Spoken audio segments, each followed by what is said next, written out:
श्री गुरुवे नमः। अखंड आनंदे बोधाय शिष्य संतापहारिणे सच्चिदानंद रूपाय रामाय श्री गुरुवे नमः। ओम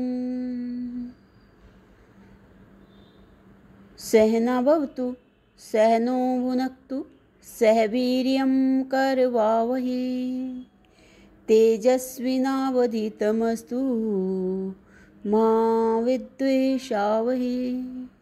ओम शांति शांति शांति। ओम प्रणाम भगवान। वेदांत टिप्पिका परमहंस स्वामी श्री योगानंद जी महाराज, जिनको आलू वाले बाबा भी कहते हैं भगवान। और हमारा आज से नया टॉपिक जन्म किसका शुरू हो रहा है। और प्रश्न है इसमें, भगवान मरने के बाद जलकर खाक हो गया, कुछ ना रहा, फिर जन्म किसका होगा। तो उत्तर में स्वामी जी बता रहे हैं कि जो मरा सो कौन मरा। जो मरा सो कौन मरा, वह चैतन्य था अथवा जड़ था। प्रश्न है, प्रथम तो ये विचारना चाहिए, पंचीकृत पंचभूतों से बना हुआ जो शरीर है वह जड़ है, वह ही जगत में उत्पन्न होता है और मरता है। जो मर गया वह पंच तत्व को प्राप्त हो गया, ऐसा भी कहते हैं। इसका अभिप्राय यही है कि जो ताने बाने के समान पंच महाभूतों से ग्रथित हुआ था वह निवृत्त हो गया और पंच तत्व अपने अपने तत्वों को प्राप्त हो गए। इसी का नाम मरना है। स्थूल शरीर को जलाते, जल में प्रवाह करते, पृथ्वी में गाड़ते अथवा जंगल में फेंक देते हैं।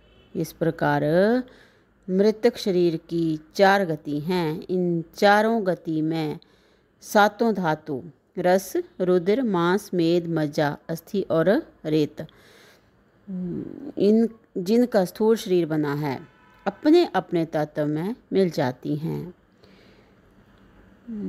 अर्थात शरीर नाश होने से 5 तत्व पंच महाभूतों में मिल जाते हैं। उन्हीं को तू कहता है कि खाक हो गया और कुछ ना रहा। यह कैसे? प्रश्न है, क्या जो कुछ था शरीर ही था? जीते और मरे शरीर में कुछ अंतर है या नहीं?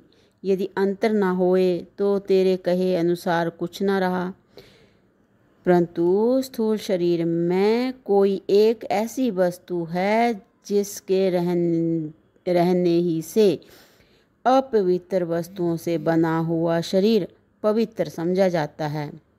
एक ऐसी वस्तु है जिसके रहने ही से अपवित्र वस्तुओं से बना हुआ शरीर पवित्र समझा जाता है।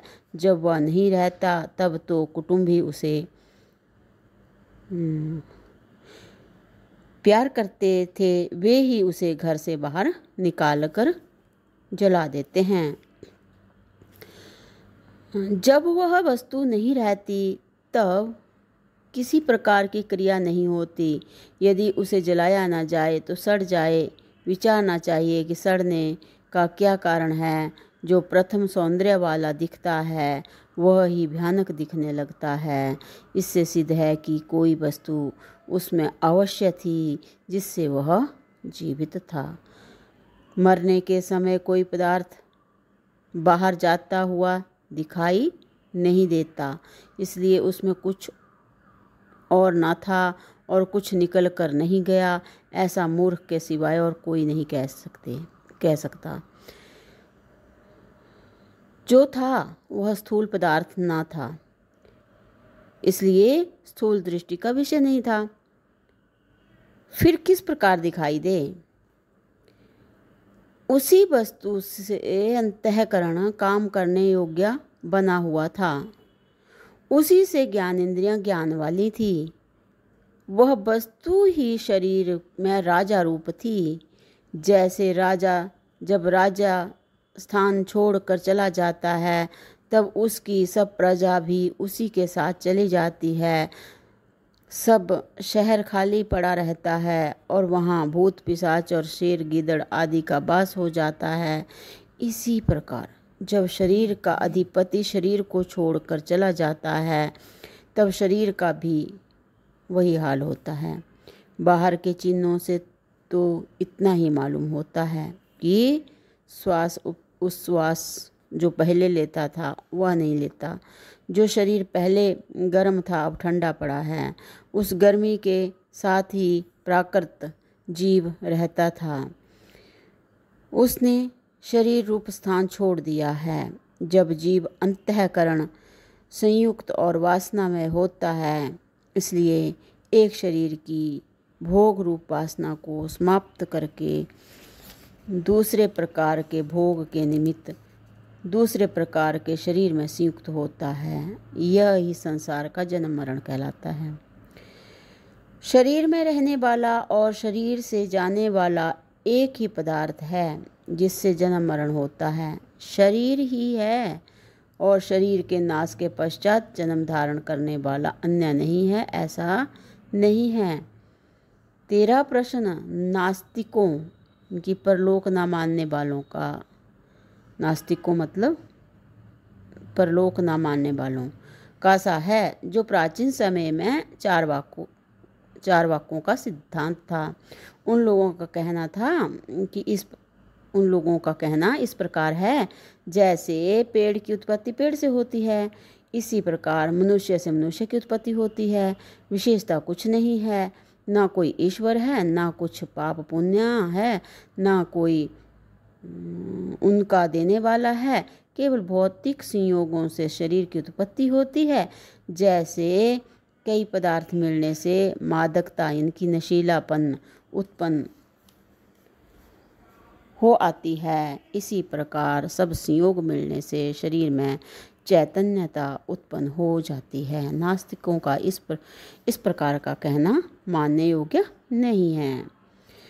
तो आगे भगवान बता रहे हैं कि उनका कहना है कि पेड़ से पेड़ की उत्पत्ति होती है, चार वाक्यों का। ऐसे ही मनुष्य की है, ये ठीक है, परंतु ऐसी उत्पत्ति वासना वाले जीव से ही होती है। जो वासना ना हो तो उत्पत्ति होना संभव नहीं। वृक्षादि में भी जीवत्व है, सुख दुख का उनको भी भान होता है, इसलिए उनमें भी वासना है, किंतु उनकी वासना तमोगुण की विशेषता वाली होने से मनुष्यों की बुद्धि के समान नहीं है। हर एक कार्य की उत्पत्ति कारण से होती है, बिना कारण के कोई कार्य उत्पन्न नहीं होता। वृक्षादि में जीव है और सुख दुख भी है, ऐसे अपने शास्त्रकार प्राचीन काल से मानते आए हैं। हाल ही बंगाल के एक पदार्थ विज्ञानी डॉक्टर बोस ने वृक्षों को सुख दुख होता है यह दर्शाने वाले यंत्र तैयार करके पाश्चात्य के विद्वानों को झूठा ठहराते हुए अपने ऋषि विज्ञान को सिद्ध किया है। नंबर 2 है मादक। मादक मतलब नशीले पदार्थ के समान चैतन्य की उत्पत्ति कहना भी ठीक नहीं है, क्योंकि जिन पदार्थों के संयोग से शरीर में मादक पदार्थों के सामान्य चैतन्य की उत्पत्ति कहते हैं, वह संयोग मरने के समय टूटता नहीं है, तब चैतन्य तक क्यों चली जाती है। संयोग टूटे बिना नहीं जानी चाहिए। यदि यूँ समझा जाए कि मादक रूप चैतन्य पुराना होने से नष्ट हो जाता है तो यह भी नहीं बन सकता, क्योंकि छोटे लड़के और युवान पुरुषों में पुराने ना होते हुए भी चैतन्य नहीं रहता। बालक और युवान भी मर जाते हैं। तो आगे बता रहे हैं कि जब सबकी उत्पत्ति किसी मुख्य कारण रहित ही है, तब सब को एक समान होना चाहिए था, परंतु ऐसा भी नहीं है। शरीर के अंग उपांग समान दिखते हुए भी स्थूल आकृति एक की दूसरे से नहीं मिलती, और सूक्ष्म सृष्टि का तो बहुत ही अंतर है। तब कैसे कहा जाए कि सबकी उत्पत्ति बिना किसी विशेष कारण के एक समान हुआ करती है? कारण अवश्य मानना पड़ेगा। एक ही माता पिता से उत्पन्न हुए पुत्रों में एक बुद्धि वाला और दूसरा बुद्धिहीन देखने में आता है। इतना ही नहीं, किंतु दो साथ उत्पन्न हुए भी आकृति और मानसिक विचार का अंतर होता है। माता पिता के समान ही पुत्र हो ऐसा भी नियम नहीं है। कई बातों में माता पिता के अंश मिलते हैं और कई अंशों में नहीं भी मिलता। इसलिए यह कहना विरुद्ध है कि इसके सिवाय कोई कारण ही नहीं है। मनुष्य, पशु पक्षी आदि में जो विभिन्नता देखने में आती है, वह विभिन्नता किस प्रमाण से है? एक खुशी होता है, दूसरा दुखी, एक श्रीमान होता है, दूसरा कंगाल। इसका क्या कारण है? यदि यह कहा जाए कि विद्या का भेद है तो यह भी ठीक नहीं है, क्योंकि एक ऊंचे दर्जे का पढ़ा हुआ यानी कि ग्रेजुएट प्रायः इतनी कमाई नहीं करता जितनी अनपढ़ कर सकता है। अनपढ़ श्रीमान होता है, पढ़ा हुआ कंगाल होता है। इन सब भेदों के लिए पूर्व कर्म मानना पड़ेगा। तो भगवान इससे आगे की व्याख्या जो है वो अगले सत्संग में कंटिन्यू करते हैं। प्रणाम भगवान। ओम शांति शांति शांति। ओम।